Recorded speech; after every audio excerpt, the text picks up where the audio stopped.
Hello po mga ka-cooking mama, magluto tayo ng pusit na delata. So gisa muna natin sa konting-konting mantika ang bawang.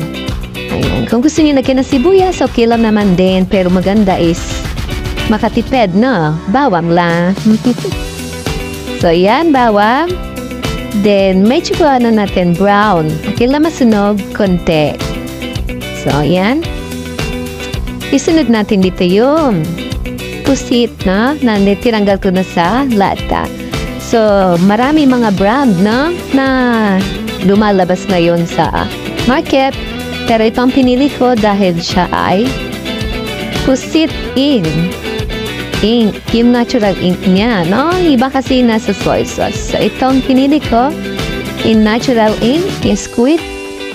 So, marami naman siyang laman. Pwede siya sa nagsusolo. Marami yan. So, dahil nag-iisa ako at gusto ko matikman ito kung masarap, ayan na. Nag-try ako magluto ng adobong pusit, fresh from can. Ayan. Lagyan natin ng sili, haba, pamintang durog. Kung gusto niyo na maasim, lagyan niyo ng konting suka. Nilagyan ko to ng konting suka. Gusto ko kasi medyo maasim. So, yan. Konting suka. Then, asin and betchin. So, yan. Konti lang din ng asin, ha? Huwag masyadong maalat. Baka tayo magkaroon ng sakit sa kidney.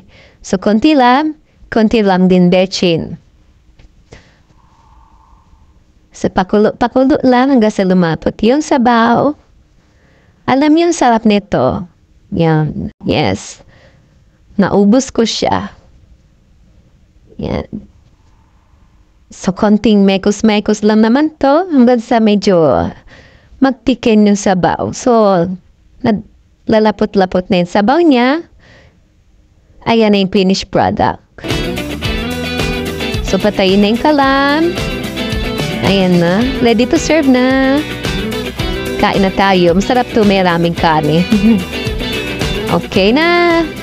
Thanks for watching. Love you all. Bye-bye. Sana subscribe kayo sa aking channel for more update.